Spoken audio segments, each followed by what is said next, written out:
ओम शांति। तो आज 4 अगस्त 2025 है। बाबा के महावाक्य सुनेंगे। तो इस पढ़ाई के कितने सब्जेक्ट हैं? 4 सब्जेक्ट है, ज्ञान, योग, धारणा और सेवा। तो आज की मुरली में 5 पॉइंट ज्ञान के विषय पर है, 4 पॉइंट ज्ञान, योग, धारणा और सेवा के ऊपर है। तो सभी तारीख 4 लिख दो, मोरा ब्लैक। धन्यवाद।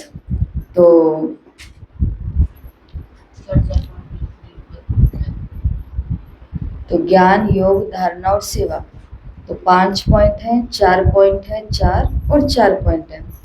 कॉपी पेन सभी के पास है? तो वहां पर 4, 1, 2, 3, 4 ऊपर लिखो ज्ञान, योग, धारणा और सेवा। लिखो पहले ज्ञान, फिर थोड़ा सा जगह छोड़ करके योग, फिर थोड़ी सी जगह छोड़ करके धारणा और फिर सेवा। ये पन्ना है, यहाँ पर ज्ञान, योग, धारणा, सेवा। लिख लिया? लिखो, ऐसे लिखना, 1, 2, 3, 4। लिख लिया? लिख लिया। तो मुरली शुरू करेंगे। मुरली सुनते समय आपको पूरी लाइन नहीं लिखनी है, सिर्फ जो कीवर्ड्स है कि ये पॉइंट ज्ञान के बारे में बाबा ने बताया है कि याद रखना मुझे, ये पॉइंट बाबा का योग के बारे में है। तो केवल वो पॉइंट या वो शब्द उठा करके ज्ञान के नीचे ज्ञान का पॉइंट लिख देना, योग के नीचे योग का, सेवा के नीचे सेवा का, धारणा के नीचे धारणा का। तो पहले आपकी चेकिंग होगी कि आपको मुरली में से इन चारों सब्जेक्ट को अलग करना आता है।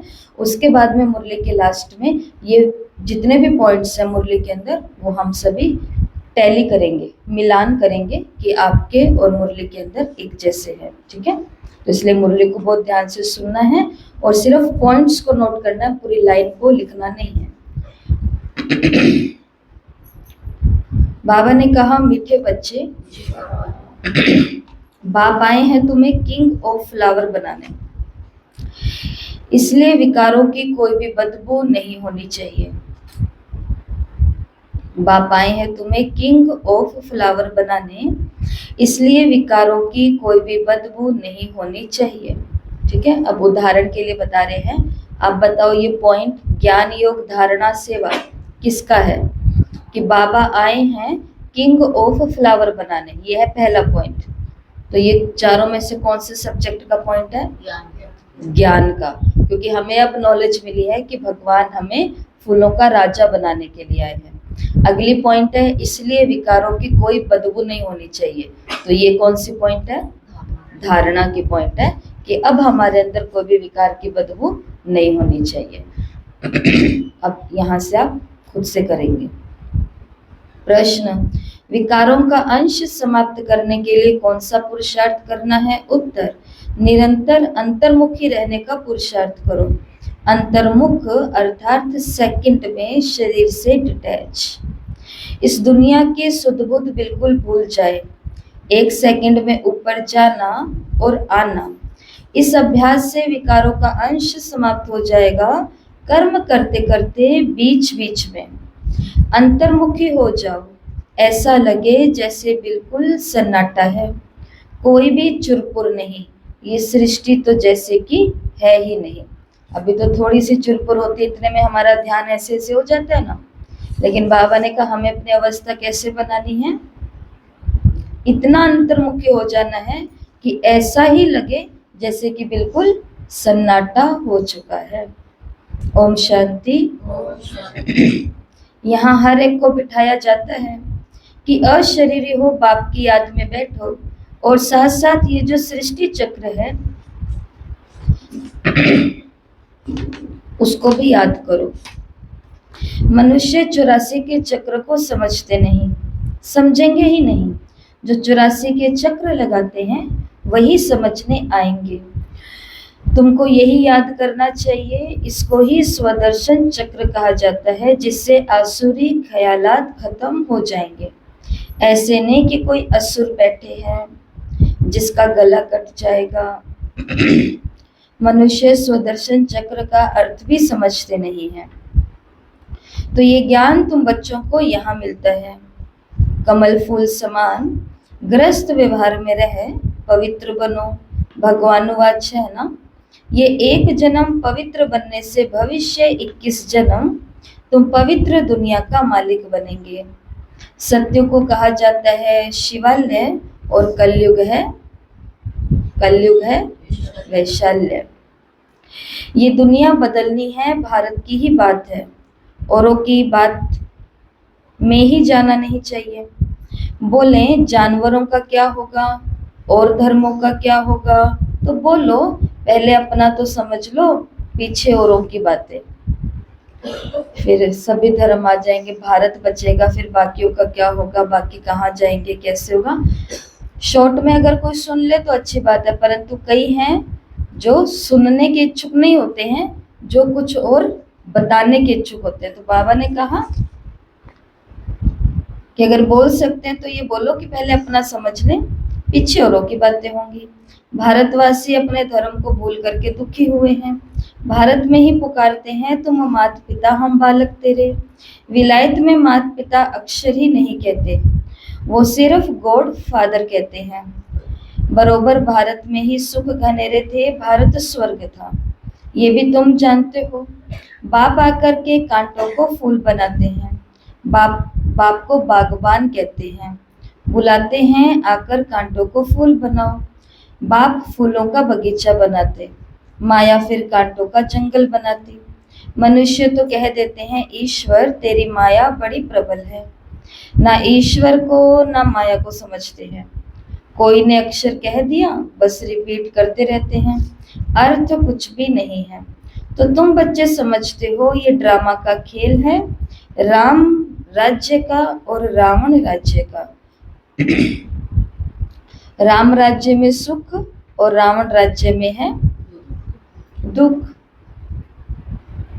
यहाँ की ही बात है, ये कोई प्रभु की माया नहीं है। माया कहा जाता है 5 विकारों को, जिसको रावण भी कहते हैं। बाकी मनुष्य तो पुनर्जन्म ले 84 के चक्र में आते हैं। सतोगुणी से तमो प्रधान बनना है। इस समय सब विकार से पैदा होते, इसलिए विकारी कहा जाता। नाम भी है विशेष दुनिया, फिर वाइसलेस दुनिया, अर्थात पुरानी दुनिया से नई दुनिया बनती है। तो ये भी समझने की कॉमन बात है। न्यू वर्ल्ड में पहले हेवन था, तो बच्चे जानते हैं स्वर्ग की स्थापना करने वाला परम पिता परमात्मा है, उनसे सुख घनेरे हुए हैं। ज्ञान से दिन, भक्ति से रात कैसे होती है ये भी कोई समझते नहीं। कहेंगे ब्रह्मा तथा ब्रह्मा के मुख वंशावली ब्राह्मणों का दिन और फिर उन्हीं ब्राह्मणों की रात। दिन और रात यहाँ होता है, ये कोई समझते नहीं है। प्रजापिता ब्रह्मा की रात तो जरूर उनके ब्रह्मा मुख वंशावलियों की भी रात होगी। आधा कल्प दिन है और आधा कल्प रात है। तो आधा कल्प दिन, लक्ष्मी बहन आधा कल्प दिन कौन सा है?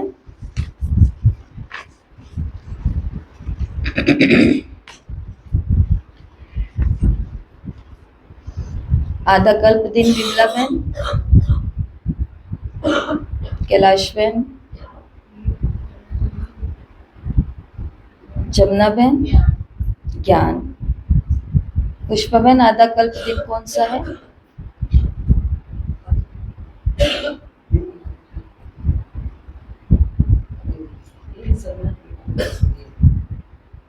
आधा कल्प दिन त्रेता, और आधा कल्प रात कौन सी है? द्वापर और कलयुग। ये सोचने का पॉइंट है आप लोगों के लिए, ये सोचने का पॉइंट है आप लोगों के लिए। सब कितने साल से बड़े बैठे हैं ज्ञान में? कितना साल हो गया ज्ञान लिए हुए, और अभी तक भी हमको ये सोचना पड़ रहा है कि आधा कल्प दिन कौन सा होगा और आधा कल्प रात कौन सी होगी। तो ये सोचने का विषय है। वैसे तो ये सोचने का विषय नहीं है कि आधा कल्प दिन और रात कौन सी। सोचने का विषय ये है, सोचना इस विषय पर कि मेरे को एकदम से क्यों नहीं याद आया कि आधा कल्प दिन और रात कौन सी है। उसके पीछे बहुत सारे कारण होते हैं, तो उस कारण को ढूंढना, खोजना, तो ये बेसिक नॉलेज है। बेसिक नॉलेज अगर किसी बच्चा जो 5th क्लास में या 10th क्लास में पढ़ता है, उस बच्चे से कहा जाए 2 का टेबल सुनाओ, 2 का पहाड़ा सुनाओ, और अगर वो 2 का पहाड़ा नहीं सुनाया जाए तो फिर क्या समझा जाएगा, या तो टीचर की कमी है, टीचर ने ध्यान नहीं दिया बच्चों पर, किसको आगे तो लेकर के जा रही है परंतु इनको पीछे वाला ही कवर नहीं है, या फिर कमी टीचर की नहीं है, या फिर कमी किसकी है, स्टूडेंट की है, कि दिखा तो रहे हैं कि हम आगे आगे जा रहे हैं परंतु पीछे का कोर्स भी कंप्लीट नहीं है। तो अब बताओ, आधा कल्प दिन और आधा कल्प रात कौन सी है? आधा कल्प दिन है सत्युग, और ये जो आप बोलते नहीं हो ना, इसके कारण आपको याद नहीं होता है। तो आधा कल्प दिन है, बोलो आधा कल्प दिन क्या है? और आधा कल्प रात कौन सी है? कलयुग। तो द्वापर और कलयुग को रात क्यों कहा जाता है?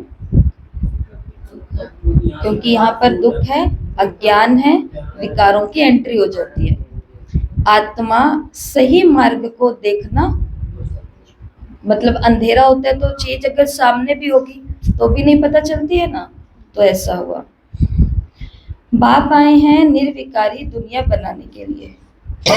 बाप कहते बच्चे, काम महाशत्रु है, उस पर जीत पानी है, संपूर्ण निर्विकारी पावन जरूर बनना है। अपवित्र होने से तुमने पाप बहुत किए हैं, ये है ही पाप आत्माओं की दुनिया। पाप जरूर शरीर के साथ ही करेंगे, तभी तो पाप आत्मा बनेंगे। देवताओं की पवित्र दुनिया में पाप होता नहीं है, यहाँ तुम श्रीमत से श्रेष्ठ पुण्य आत्मा बन रहे हो। श्री श्री 108 की माला। ऊपर में फूल है, उनको कहेंगे शिव, वो है ही निराकारी फूल। फिर साकार में मेल फीमेल है, उनकी माला बनी हुई है। शिव बाबा द्वारा ये पूजन सिमरण लायक बनते हैं। तुम बच्चे जानते हो बाबा हमको विजय माला का दाना बनाते। हम विश्व पर विजय पा रहे हैं याद के बल से। याद से ही विकर्म विनाश होंगे, फिर तुम सतो प्रधान बन जाएंगे। वो लोग तो बिगड़ समझ के कह देते हैं प्रभु तेरी माया प्रबल है। किसी के पास धन होगा तो कहेंगे इनके पास बहुत माया है। वास्तव में माया 5 विकारों को कहा जाता है, जिसको रावण भी कहेंगे। उन्होंने फिर रावण का चित्र बना दिया है 10 शीश वाला। अब चित्र है तो समझाया जाता है, जैसे अंगद के लिए भी दिखाते हैं कि उनको रावण ने हिलाया परंतु हिला न सका, तो दृष्टांत बना दिए हैं, बाकी कोई चीजें हैं नहीं। बाप कहते हैं माया तुमको कितना भी हिलाए परंतु तुम स्थिर रहो। कल की अव्यक्त मुरली 23 जनवरी 1980 के भी लास्ट पहरा है, वो क्या था? अंगद समान अटल रहो। तो बाबा ने कहा कि माया तुमको कितना भी हिलाए परंतु तुम स्थिर रहो। रावण, हनुमान, अंगद आदि सब दृष्टांत बना दिए हैं, जिनका अर्थ तुम बच्चे जानते हो। भ्रमरी का भी दृष्टांत है। भ्रमरी और ब्राह्मणी राशि मिलती है ना। तुम विष्टा के कीड़ों को ज्ञान योग की भूं भूं कर पति से पावन बनाती हो। बाप को याद करो तो सतो प्रधान बन जाएंगे। कछुए का भी दृष्टांत है। इंद्रियों को समेटकर अंतर्मुखी हो बैठ जाते हैं। तुमको भी बाप कहते हैं भल कर्म करो फिर अंतर्मुखी हो जाओ। जैसे कि ये सृष्टि है ही नहीं, चुरपुर बंद हो जाती है। भक्ति मार्ग में बाह्यमुखी बन पड़ते हैं। गीत गाना, ये करना, कितना हंगामा, कितना खर्चा होता है, कितने मेले लगते हैं। बाप कहते हैं ये सब छोड़ अंतर्मुखी हो जाओ। जैसे कि ये सृष्टि है ही नहीं। अपने को देखो, हम लायक बने हैं, कोई विकार तो नहीं सताता है। हम बाप को याद करते हैं। बाप जो विश्व का मालिक बनाते हैं, ऐसे बाप को तो निरंतर याद करना चाहिए। ऐसे बाप को तो कोटि कोटि नमन। ऐसे बाप को तो कभी नहीं भूलना चाहिए। ऐसे बाप को तो 24 घंटे। बाप जो तुम्हें विश्व का मालिक बनाते, ऐसे बाप को तो दिन रात याद करना चाहिए।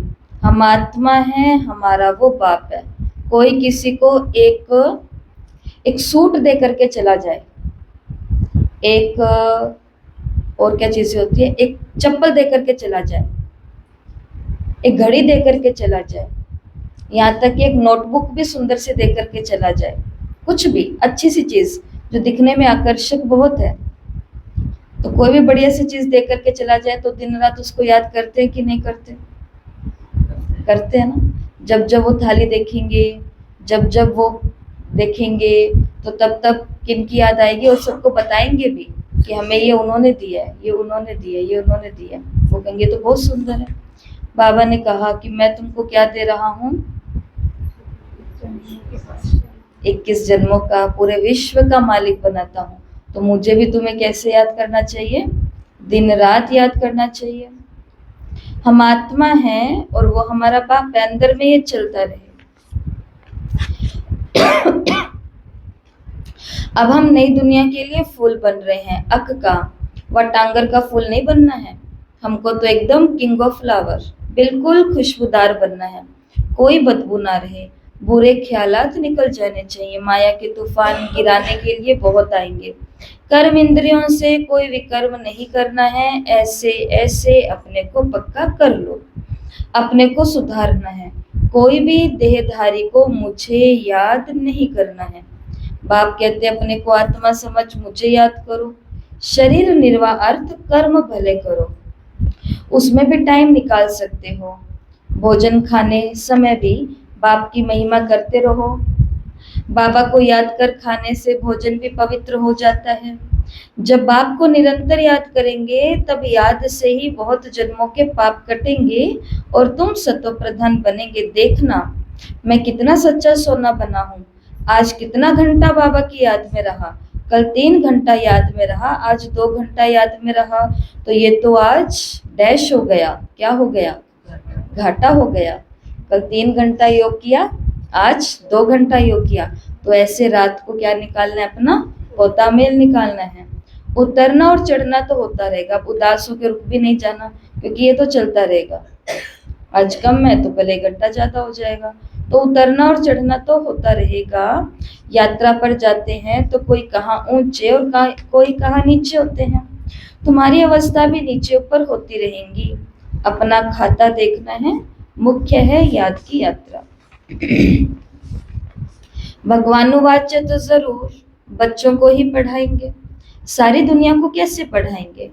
अब भगवान किसको कहा जाए? कृष्ण तो शरीरधारी है। सभी कहते हैं ना कि अच्छा जो ओम शांति में जाते हैं वही सतयुग में आएंगे। सुना है कभी आपने ऐसा किसी ने कहा हो? बहुत कहते हैं ना, क्योंकि जब नशे से हम किसी को भी बोलते हैं, अपने लौकिक में या मित्र संबंधियों को, किसी को भी, क्योंकि खुल के तो उन्हीं को ही बोलेंगे ऐसी बातें कि भाई हम तो स्वर्ग में जाएंगे, हम रोज मुरली पढ़ते हैं। वो कहते कि अच्छा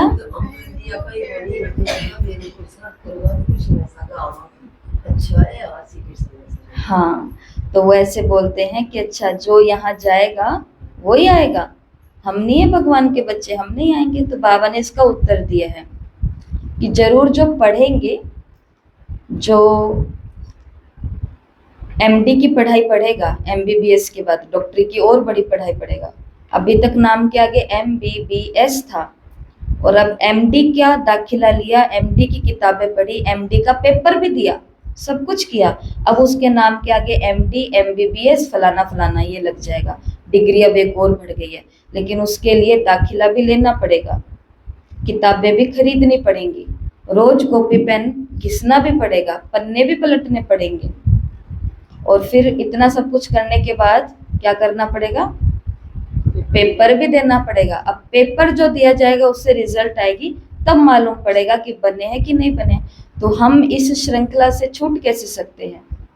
हमें भी एडमिशन लेना पड़ेगा, फिर रोज पढ़ना पड़ेगा, किताबें खरीदनी पड़ेंगी, पन्ने पलटने पड़ेंगे, लिखना पड़ेगा, और इतना सब कुछ करने के बाद में फिर पेपर भी देना पड़ेगा। और पेपर क्या आते हैं कि आज योग कम हो गया, आज किसी ने मुझे कुछ कह दिया, आज उन्होंने ऐसी बात कर दी, मेरे जाने का मन नहीं हो रहा, मेरा योग नहीं लग रहा, मेरी ये धारणा टूट गई, मेरा वो हो गया। तो ये पेपर ही तो है रोज के। अब इस पेपर के अंदर जो पास हो गया उसके नाम के आगे डीटी लग जाएगा, देवी देवता, तो उसके नाम के आगे डीटी लग जाएगा, और जो फेल हो गया उसके नाम के आगे फिर क्षत्रिय कुल वाला चंद्रवंशी लगेगा, कुछ तो होगा।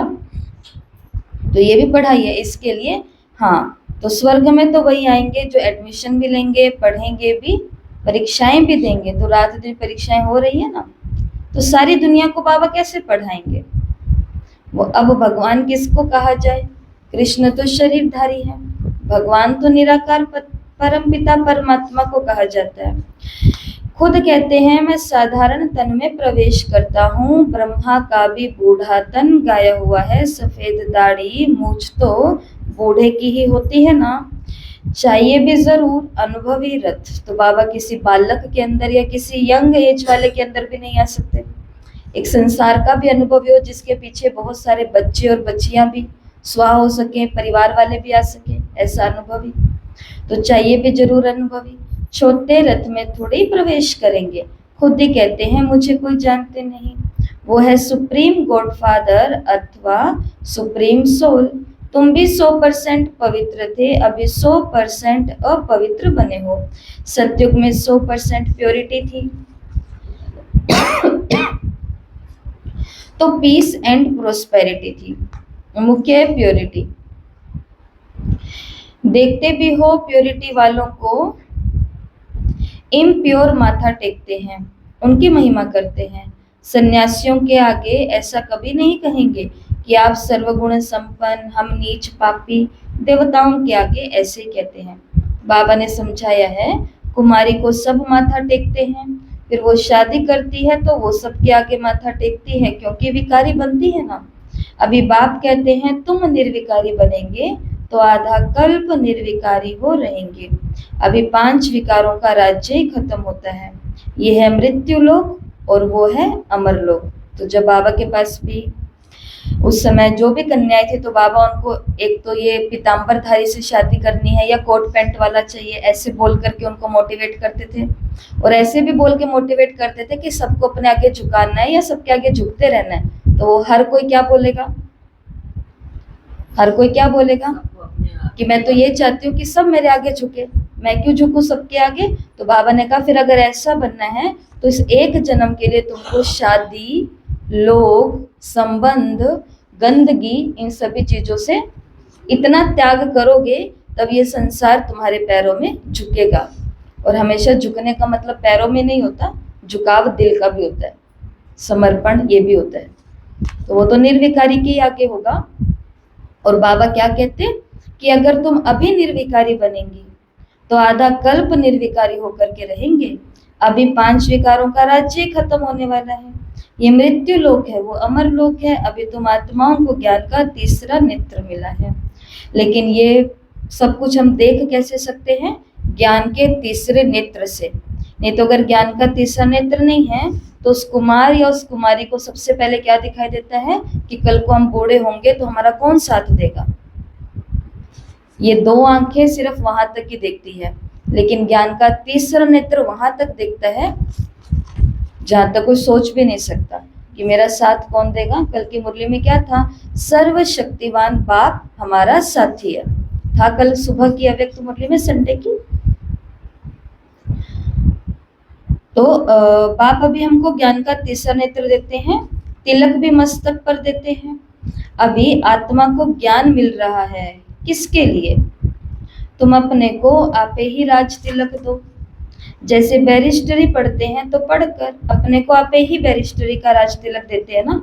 पढ़ेंगे तो तिलक मिलेगा, आशीर्वाद से थोड़े मिलेगा। फिर तो सबके ऊपर टीचर कृपा करें, सभी पास हो जाएं। बच्चों को अपने को आपे ही राज तिलक देना है। बाप को याद करेंगे तो विकर्म विनाश होंगे। और चक्र को याद करने से चक्रवर्ती महाराजा बन जाएंगे। बाप कहते हैं तुमको राजाओं का राजा बनाता हूँ, देवी देवताएं डबल सिरताज बनते हैं, पतित राजाएं भी उन्हों की पूजा करते हैं, तुमको पुजारी राजाओं से भी ऊंच बनाते हैं। जो बहुत दान पुण्य करते हैं तो राजाओं के पास जन्म लेते हैं, क्योंकि अच्छे कर्म किए हैं। अभी यहाँ तुमको मिला है अविनाशी ज्ञान धन, वो धारण कर फिर दान करना है, यही सोर्स ऑफ इनकम है। तो ये ज्ञान भी क्या है? धन है। वो धन भी दान करने से अगले जन्म में राजाओं के पास, बड़े लोगों के पास जन्म लेते हैं। तो बाबा ने कहा अगर ये अविनाशी धन दान करोगे तो फिर क्या हो जाएगा? जन्म जन्मांतर के लिए। और यही बाबा ने कहा सोर्स ऑफ इनकम है, सबसे बड़ी कमाई है। टीचर भी पढ़ाई का दान करते हैं, वो पढ़ाई है अल्पकाल के लिए। विलायत से पढ़कर आते हैं, आने से ही हार्ट फेल हो जाते हैं तो पढ़ाई खत्म, विनाशी हो गई ना, मेहनत सारी मुफ्त में गई ना। तुम्हारी मेहनत ऐसे नहीं जा सकती। तुम जितना अच्छा पढ़ेंगे उतना 21 जन्म तुम्हारी ये पढ़ाई कायम रहेगी। वहाँ अकाले मृत्यु नहीं होती है, ये पढ़ाई साथ ले जाएंगे। लोग कहते हैं खाली हाथ आए हैं खाली हाथ जाएंगे, लेकिन बाबा ने कहा संसार खाली हाथ जाएगा, लेकिन मेरे बच्चे खाली हाथ नहीं जाएंगे, क्योंकि वो अपने साथ ये पढ़ाई और पढ़ाई से जो कमाई की है वो अपने साथ लेकर के जाएंगे। तो अब जैसे बाप कल्याणकारी है, वैसे तुम बच्चों को भी कल्याणकारी बनना है। क्योंकि बाबा ने यहाँ मुरली में बोला ना कि बाप सबको मैसेज नहीं देंगे, बाबा सबको नहीं पढ़ाएंगे, बाबा तो जो कुछ है उन्हीं आत्मा को पढ़ाते हैं। अब आगे सबका कल्याण करने का फर्ज किसका है? ये हमारा फर्ज भी है, ये हमारा कर्तव्य भी है, ये हमारा उत्तरदायित्व भी है, ये हमारी रिस्पॉन्सिबिलिटी, जिम्मेवारी भी है। तो अपने आप से हम पूछें, क्या मैं मेरे फर्ज को, जिम्मेवारी को, उत्तरदायित्व को और कर्तव्य को इतनी ईमानदारी से निभा रही हूँ?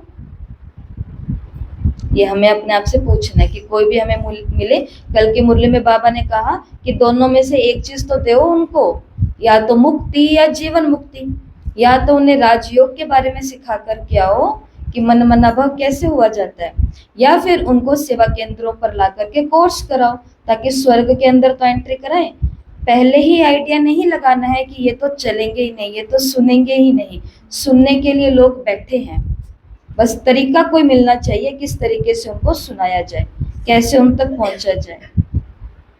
बाकी जिनका पता चल गया ये नहीं सुनने वाले, तो उनको सुनाने की बाबा ने खुद ही मना करी है कि जब पात्र ही नहीं है तो वहां पर दान भी नहीं करना है। उसके लिए फिर योग का दान होता है। तो जैसे बाप कल्याणकारी है, वैसे तुम बच्चों को भी कल्याणकारी बनना है, सबको रास्ता बताना है। बाबा तो राय बहुत अच्छी देते हैं। एक ही बात समझाओ कि सर्वश्रेष्ठ शिरोमणि श्रीमद् भगवत गीता की इतनी महिमा क्यों है? भगवान की श्रेष्ठ मत है ना। अब भगवान किसको कहा जाए? भगवान तो एक ही होता है, वो है निराकार, सब आत्माओं का बाप। इसलिए आपस में भाई भाई कहते हैं, और फिर जब ब्रह्मा द्वारा नई सृष्टि रचते हैं तो भाई बहन हो जाते हैं। इस समय तुम भाई बहन हो तो पवित्र रहना पड़े, ये युक्ति है। क्रिमिनल आई एकदम निकल जाए, संभाल रखनी है। हमारी आंखें कहाँ मतवाली तो नहीं बनी, बाजार में चने देख दिल तो नहीं हुई। ये कहावत दी है बाबा ने कि शरीरों को देख करके आकर्षण तो नहीं हो जाता, भाई को बहन का, बहन को भाई का। ऐसे दिल बहुतों की होती है और फिर खा भी लेते हैं। ब्राह्मणी है, किसी भाई के साथ जाती है, वो कहते हैं चना खाएंगी। अब ये वो वाला चना खाने की बात हो रही है, मार्केट का चना खाएंगी। एक बार खाने से पाप थोड़े लग जाएगा। जो कच्चे होते हैं वो झट खा लेते हैं। ब्राह्मणी का कुछ नहीं जाता क्योंकि उसका तो योग तपस्या उसके साथ है, लेकिन उसको देख करके गाड़ी किनकी शुरू हो जाती है? पीछे वालों की, वो जो लेकर के गए। तो बाबा ने कहा जो कच्चे होते हैं वो झट खा लेते हैं। इस पर शास्त्रों में दृष्टांत भी दिखाते हैं। तो ये कहानियां बैठ बनाई है। शास्त्रों में क्या दृष्टांत दिखाया है चने खाने का? सुदामा और कृष्ण के गुरुकुल से निकले हैं और हिस्सा दिया गया है कि ऐसे मिल करके खा लेना, परंतु सुदामा जैसे भूख लगती है, जैसे चने देखता है तो खा लेता है और सोचते हैं कि एक बारी खाने से पाप थोड़े लग जाएगा। पाप तो नहीं लगता एक बारी कोई भी गलत काम करने से। लेकिन हो क्या, प्रॉब्लम क्या हो जाती है कि एक बारी पाप करने से जब हम पकड़ में नहीं आते हैं ना कि हम छुप के क्या कर रहे हैं, पता किसी को नहीं चला और उसका पाप भी नहीं बंधा होगा, सोच लो, लेकिन उसकी रिजल्ट इतनी खतरनाक होती है कि वो हमारा एक संस्कार बन जाता है और वो संस्कार कहाँ जा करके हमें पटकता है वो हमें मालूम। और फिर हम दोष किस पर देते हैं, उन्होंने ऐसा कहा ना इसलिए ऐसा हुआ। वास्तव में उनके ऐसा कहने से नहीं हुआ, वो संस्कार पहले मेरा बनाया था लेकिन अब वो पकड़ में आ गया है इसलिए मुझे ज्यादा फील हुआ। अगर वो इस संस्कार जब कच्चा था, पहली पहली बारी था, और पहले इसलिए हम हमेशा कहते हैं कि वो बच्चे और वो स्टूडेंट बहुत भाग्यशाली होते हैं जिनके सिर पर ऐसे मम्मी पापा और ऐसे टीचर्स होते हैं जो बच्चे को पहली गलती पर ही पकड़ लेते हैं। और पहली गलती में बच्चा जो पकड़ में आ गया माँ बाप के या टीचर के, वो बच्चा जीवन के बड़े बड़े पाप करने से छूट जाता है। और जो पकड़ में नहीं आते हैं उनके पाप बढ़ते जाते हैं, बढ़ते जाते हैं, बढ़ते जाते हैं। आप किसी को भी आतंकवादियों के और जितने भी क्रिमिनल होते हैं, सिर्फ आतंकवादी का नाम क्यों ले, चोर है, डकैत है, और भी बहुत कुछ करने वाले लोग हैं, इन सभी के अगर आप देखते होंगे कि नहीं देखते होंगे, इंटरव्यू आते हैं कन्फेस करने के, स्वीकार करने के कि हाँ हम गिल्टी हैं, हमने किया है ये। लेकिन उसके अंदर वो अपनी पूरी कहानी सुनाते हैं कि शुरुआत कैसे हुई उनकी। और शुरुआत कैसे होती है, शुरुआत सिर्फ ऐसे होती है कि बात को छुपाते हैं। सब लोग कहते हैं ना हम झूठ नहीं बोलते, हम झूठ नहीं बोलते, झूठ नहीं बोलते लेकिन सच बताते हैं। तो ये कहानियां बैठ बनाई है। बाकी बाबा ने कहा ये है सभी इसी समय की बातें कि चने देखे और खा लिया, एक बारी पाप कर लिया, किसी को पता चलता है, आंखें मतवाली हो जाती है, भाई बहन में भी नहीं टिकती है, ऐसी ऐसी बाबा ने बातें बताई है। तो तुम सब सीताएं हो, तुमको बाप कहते एक बाप को याद करो तो पाप कट जाएंगे, बाकी और कोई बातें यहाँ है नहीं। अभी तुम समझते हो रावण कोई ऐसा मनुष्य नहीं है, ये तो विकारों की प्रवेशता हो जाती है। तो रावण संप्रदाय कहा जाता है। जैसे कोई कोई ऐसा काम करते हैं तो कहते हैं तुम तो असुर हो, तुम तो असुर हो, तुम्हारी चलन आसुरी है। विकारी बच्चे को कहेंगे ना कि तुम कुल कलंकित बनते हो।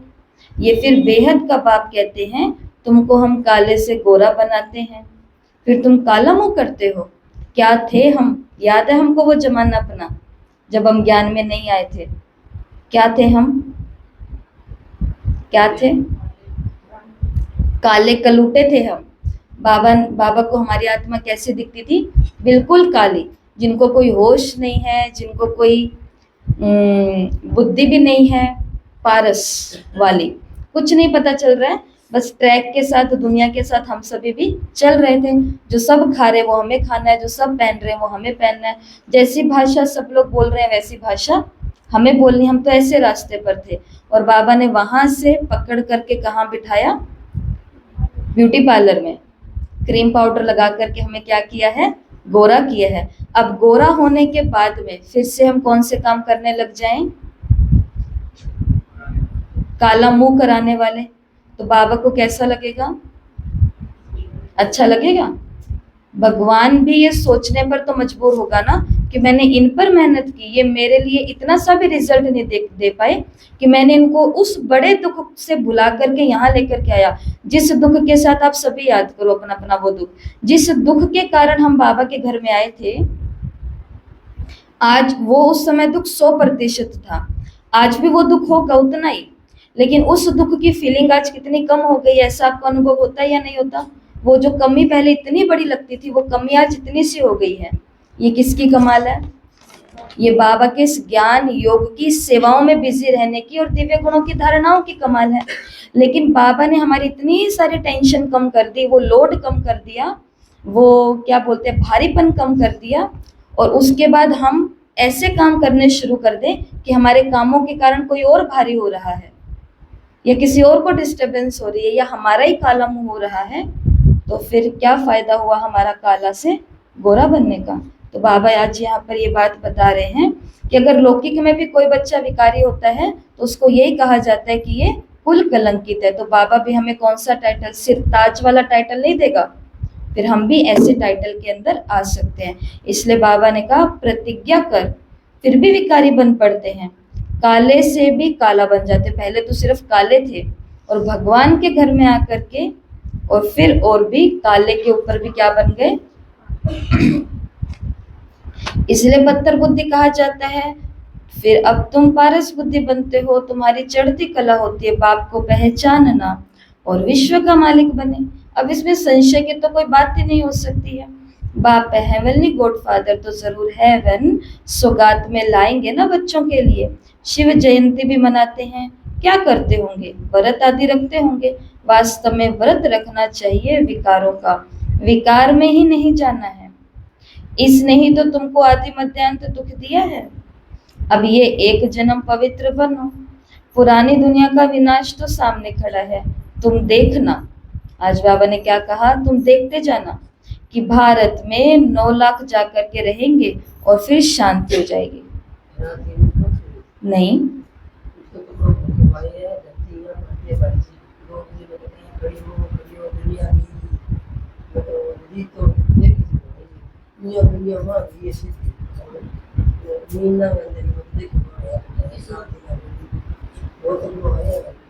तो वही हमारी बातें तब तक की है जब तक बढ़िया हमको माहौल मिला हुआ है ना।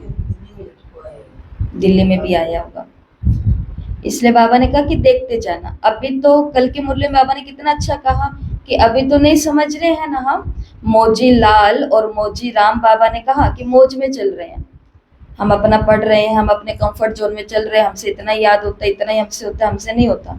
बाबा ने कहा कर लो मौज।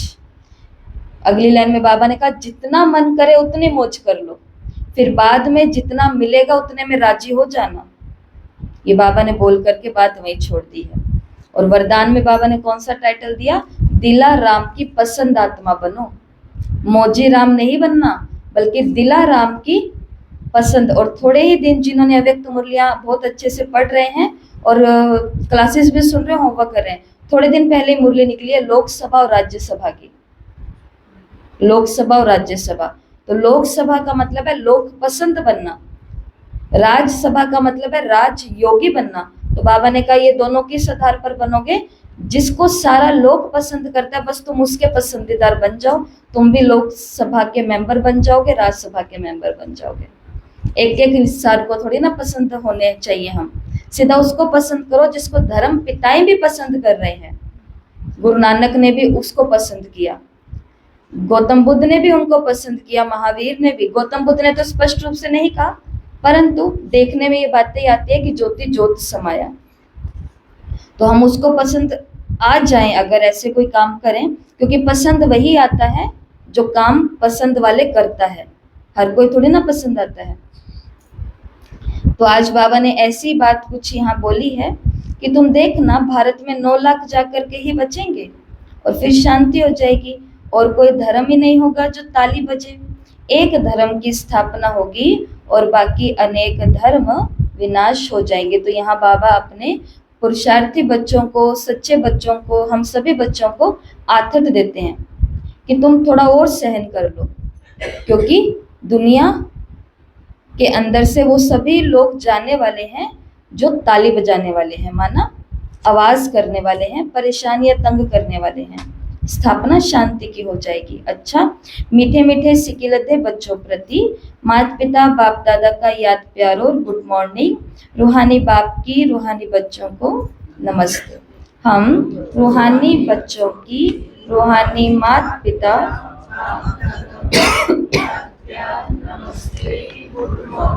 ओम शांति। शुक्रिया बाबा, शुक्रिया। ठीक है, तो धारणा के मुख्य सार बाद में सुनेंगे, पहले टैली करते हैं। तो ज्ञान में कितने पॉइंट निकाले हैं? 5 पॉइंट निकाले। तो अभी हम बोलते जाएंगे ज्ञान के पॉइंट, पहले 5, तो फिर टिक लगाते जाना कि मैंने भी ये पॉइंट लिखा है, ठीक है। तो ज्ञान का पॉइंट था कि बाबा हमें किंग ऑफ फ्लावर बनाना चाहते हैं, यानी बेहद निर्विकारी श्रेष्ठ आत्मा बनाना चाहते हैं। ठीक है, सही लिखा है। दूसरी पॉइंट है ज्ञान की कि विकारों का अंत निरंतर अंतर्मुखी बन करके 1 सेकंड में डिटैच होकर के और सन्नाटे की स्थिति द्वारा ही होगा। ऐसे ही विकारों का अंत होगा। सब पूछते ना मेरी ये बुरी आदत है कैसे खत्म करूं? बुरी आदत पर काम करना ही नहीं है। थोड़े दिन पहले भी हमने बात करी थी, काम वहां करना है जहां बीज पड़ा हुआ है, और वो होगा साइलेंस से, सन्नाटे से। ठीक है, विकारों का अंत ऐसे होगा। अगला है बाप बागवान है जो कांटों को फूल बनाते हैं, हाँ फूलों का बगीचा बनाते हैं, अर्थात माया द्वारा बिगड़ी हुई आत्माओं को दिव्य बनाते हैं। तो ये भी ज्ञान का पॉइंट था कि बाबा बागवान है और बाबा कांटों को फूल बना रहे हैं, बगीचा बना रहे हैं। अगला पॉइंट है मनुष्य स्वदर्शन चक्र का अर्थ नहीं समझते हैं। तो यहाँ पर बाबा ने कहा कि तुम स्वदर्शन चक्रधारी बनो, बाकी असुर कोई खड़ा नहीं है जिसका गला काटना है, आसुरिक ख्यालात ही हैं जिनको तुम्हें योग के द्वारा काटना है। स्वदर्शन चक्र का बाबा ने नॉलेज दिया। और अगला पॉइंट है कि ज्ञान योग धारणा द्वारा ही भविष्य 21 जन्मों के लिए भाग्य बनता है। तो यह 21 जन्मों की बात हुई। हाँ 21 विजय रतन और पवित्र दुनिया के मालिक। ठीक है, तो ये यहाँ पर थी, और बाकी आपने और भी निकालोगे। ज्ञान की पॉइंट तो बहुत सारी है। ठीक है, बहुत सारी होती है। हाँ ज्ञान की पॉइंट तो बहुत होती है, एक एक पॉइंट होती है। ठीक है, अभी योग की पॉइंट सुने। तो सेकंड में डिटैच हो जाओ, जैसे कि बाबा ने उदाहरण दिया कछुए का। कछुआ अपने अंग समेट लेता है, तो ऐसे सेकंड में काम किया, डिटैच हुए। दूसरा, अभ्यास करो कि सृष्टि है ही नहीं, बिल्कुल सन्नाटा, कोई चुरपुरी नहीं है। ये भी आज का योग का अभ्यास है। फिर अगला योग का अभ्यास है, योग के विषय में बाबा ने कहा कि भोजन करते समय भी बाबा की याद में रहो तो भोजन भी पवित्र हो जाएगा। लिखिए पॉइंट सबने, योग में सेवा में लिखिए, नहीं ये योग की पॉइंट है। और चौथा पॉइंट है स्वयं का हिसाब किताब निकालो कि आज कितने घंटे योग में रहा। 3 घंटे है ना, तो ये भी योग की पॉइंट थी। ठीक है, अब धारणा की पॉइंट है स्वयं को राज तिलक दो, और राज तिलक मिलेगा पढ़ाई से, योग से और श्रेष्ठ कर्मों से। ठीक है, दूसरा है जहां पर बाबा ने चने खाने की परहेज रखने के लिए कहा कि छोटे छोटे धोखों से बचना है।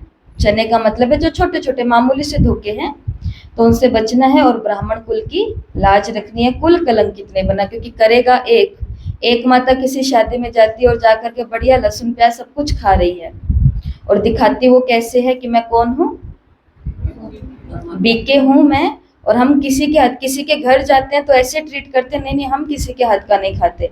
और ये शादी के स्टॉल्स पर कहाँ मिलते हैं, जहाँ पर सब कुछ चल रहा होता है। ऐसे भी स्टॉल है, रायता होता है, चावल होता है, अगर आपको खाना ही है। कभी कभी ऐसी मजबूरी होती है, रिश्तेदार खड़े हैं, सो बातें हैं, वैसे तो अवॉइड ही करना होता है, लेकिन फिर भी अगर ऐसा है तो या तो अपने आप को स्पष्ट रखो कि हम केवल ज्ञान सुनने वाले बिके हैं, बाकी हमने उनके दीदियों की जैसी धारणाएं नहीं करके रखी। या तो इतना स्पष्ट रहो, या फिर खुद के ऊपर कंट्रोल रखो, नहीं तो करेगा एक और बातें आती हैं। ये सभी बिके ऐसे होते हैं, दिखते कुछ और हैं और करते कुछ और हैं, तो स्पष्टीकरण होना चाहिए। तो इसलिए बाबा ने कहा ब्राह्मण कुल की लाज रखो, कुल कलंकित नहीं बनना। तीसरी पॉइंट है कि देहधारी को नहीं, सिर्फ शिव बाबा को याद करना है, और यही निर्विकारी बनने की कुंजी युक्ति है। तो ये आज की धारणा की पॉइंट है कि किसी भी शरीर को नहीं देखना है। चौथी धारणा की पॉइंट है कि किसी भी परिस्थिति कैसी भी हिलाने वाली हो, लेकिन अंगद के समान स्थिर रहना है। तो पूरे दिन की परीक्षाओं में ये धारण करनी है पॉइंट कि अंगद के समान स्थिर रहना है, रावण हिला ना सके। और लास्ट में 4 पॉइंट है सेवा की, कि मनसा द्वारा वाइब्रेशन शुद्ध करो ताकि तमोगुणी आत्माएं सतोगुणी बच जाए, वायुमंडल परिवर्तित हो जाए। अगली पॉइंट है स्वदर्शन चक्रधारीपन, आसुरी ख्यालातों को समाप्त करो। तो ये याद की भी पॉइंट है और ये सेवा की भी पॉइंट है, किसी को सुनाने के लिए। तीसरा है ब्राह्मणों के दिन और रात को समझा कर विश्व ड्रामा को समझाओ, कि ब्राह्मणों का दिन अर्थात ब्रह्मा का दिन अर्थात ब्राह्मणों का दिन आधा कल। और लास्ट पॉइंट है कि बाबा की बातें और ये जो दृष्टांत हम देखते हैं, जैसे कि भ्रमरी, अंगद, हनुमान और कछुआ, तो ये हमारी रोज की भाषा में यूज होने चाहिए। अगर किसी को सेवा करनी है तो अपने परिवारजनों के साथ बाबा की लैंग्वेज के अंदर उदाहरण देते देते, अगर हम जैसे आज किसी को भी हनुमान जी का उदाहरण दो, अंगद का उदाहरण दो, कछुए का उदाहरण दो, ब्राह्मणी का उदाहरण दो, कि जैसे वो ब्राह्मणी होती है भू भू करती है, ऐसे जो हमारी टीचर बहनें होती हैं ये भी देखो हम सभी के लिए भू भू करती हैं, तो हम कैसे से कैसे बन जाते हैं। अगर असली तुम भी ऐसा बनना चाहते हो तो तुम भी रोज उनके द्वारा ये ज्ञान की भू भू सुनो। तो ये सेवा के पॉइंट्स हैं, ठीक है। तो किसी के सही हैं सारे, मेजोरिटी 50% किसके सही हैं, 50%। और भी होंगे, दान करना है, ज्ञान का दान करना है। ज्ञान के दान में आया ना कि ये पॉइंट्स निकाल कर रखे। ज्ञान का दान कैसे करेंगे, ज्ञान का दान कोई ज्ञान के पॉइंट से करेंगे ना, तो वो पॉइंट यहाँ बताए, ठीक है। तो धारणा के लिए मुख्य सार पहला जो बाबा ने बताया, अविनाशी ज्ञान धन स्वयं में धारण कर फिर दान करना है। पढ़ाई से अपने आप को स्वयं ही राज तिलक देना है, जैसे बाप कल्याणकारी है वैसे कल्याणकारी बनना है। दूसरा, खाने पीने की पूरी पूरी परहेज रखनी है, कभी भी आंखें धोखा ना दे ये संभाल करनी है, अपने को सुधारना है, कर्म इंद्रियों से कोई भी विकर्म नहीं करना। मन में तो संकल्प आ रहा है ये और ये का, लेकिन बाबा ने कहा अपनी कर्म इंद्रियों पर थोड़ा सा कंट्रोल, कंट्रोलिंग पावर और रूलिंग पावर दोनों चाहिए। कंट्रोल करेंगे तो मन अंदर मरता रहेगा, लेकिन अगर रूल करेंगे तो मन मरेगा नहीं। वरदान आज का, मनसा शक्ति के अनुभव द्वारा विश्व कार्य में सदा सहयोगी भव। मनसा शक्ति के अनुभव द्वारा विशाल कार्य में सदा सहयोगी भव। प्रकृति को, तमोगुणी आत्माओं के वाइब्रेशन को परिवर्तन करना तथा खूने नाहेक वायुमंडल वाइब्रेशन से स्वयं को सेफ रखना, अन्य आत्माओं को सहयोग देना, नई सृष्टि में नई रचना का योग बल से प्रारंभ करना, इन सब विशाल कार्यों के लिए मनसा शक्ति की आवश्यकता है। कौन कौन से कार्य हैं विशाल? अपनी उपस्थिति के द्वारा औरों के वाइब्रेशन और वायुमंडल को बदल देना, कि वो सोच के क्या आए थे और उनका भूल ही गए कि हम क्या सोच करके आए थे। दूसरा, अपने आप को तमोगुणी और विनाश की लीला के अंदर उस वाइब्रेशन और उस वायुमंडल से सेफ रखना, खुद बच करके रहना। और तीसरा, आने वाली दुनिया की पैदाइश कैसे करना, योग के द्वारा एक बच्चे को जन्म दे देना। ये कितना विशाल कार्य है तीनों। किसी आत्मा को बदल देना, अपने आप को पेपरों से बचा लेना, सेव कर लेना, और तीसरा है नई आने वाली दुनिया की स्थापना का योग बल से प्रारंभ करना। इन विशाल कार्यों के लिए आवश्यकता है मनसा शक्ति, क्योंकि ये तीनों काम संकल्प शक्ति से होने वाले हैं। मनसा शक्ति द्वारा ही स्वयं की अंत सुहानी होगी। मनसा शक्ति अर्थात श्रेष्ठ संकल्प शक्ति। एक के साथ लाइन क्लियर। अभी इसके अनुभवी बनो तब बेहद के कार्य में सहयोगी बन बेहद विश्व के राज्याधिकारी बनेंगे। इसलिए कल भी बाबा ने कहा एक के साथ, आज भी बाबा ने कहा एक के साथ अपनी लाइन को क्लियर रखो। जब तार बहुत जुड़े हुए होंगे तो कैसे हम विशाल कार्य कर पाएंगे? किसी भी स्थान का नहीं कर पाएंगे। अगर विशाल कार्य किसी भी स्थान पर रहते हुए करना है तो उसके लिए एक के साथ अपनी लाइन को क्लियर करना पड़ेगा, सहयोगी बनना पड़ेगा विश्व के कार्य में, तभी अधिकारी बनेंगे। और स्लोगन है, निर्भयता और नम्रता ही योगी व ज्ञानी आत्मा का स्वरूप है।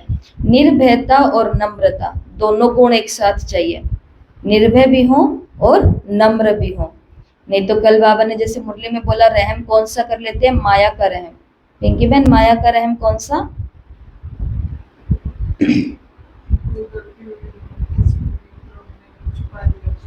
तो बाबा ने कहा ये क्या है? माया का रहम। हमें लगता है कि मैंने मेरी बहन की गलती को छुपाया है, मैंने मेरे भाई की गलती को छुपाया है। बाबा ने कहा ये आपने उस पर नहीं रहम किया, ये आपके अंदर माया घुसी, उस माया ने रहम किया है। लेकिन राम का रहम क्या होता है? असली रूहानी रहम दिल बनने के लिए बाबा ने कहा था। तो रूहानी रहम दिल का मतलब है कि लो फुल बनो, कि उसको मर्यादा सिखलाओ कि ये बात रोंग है, इसका मतलब ये बात रोंग है। ये है असली रहम करना, असली दया करना। तो बाबा ने कहा निर्भय भी बनना पड़ेगा इस मार्ग में और नम्र भी बनना पड़ेगा, और यही ज्ञानी और योगी आत्मा का स्वरूप है। और आज क्या व्यक्ति इशारे हैं, परमात्मा प्यार आनंद में झूला है, इस सुखदायी झूले में झूलते सदा परमात्मा प्यार में लवलीन रहो, तो कोई भी परिस्थिति व माया की हलचल ला नहीं सकती। परमात्मा प्यार अकुट है, अटल है, इतना है जो सर्व को प्राप्त हो सकता है, लेकिन परमात्मा प्यार को प्राप्त करने की विधि है, भगवान का प्यार प्राप्त करने की विधि है,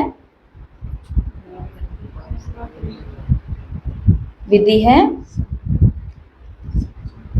न्यारा बनना। जितना न्यारा बनेंगे उतना परमात्मा प्यार का अधिकार प्राप्त होगा। ठीक है, तो यह है आज की मुरली। ओम शांति।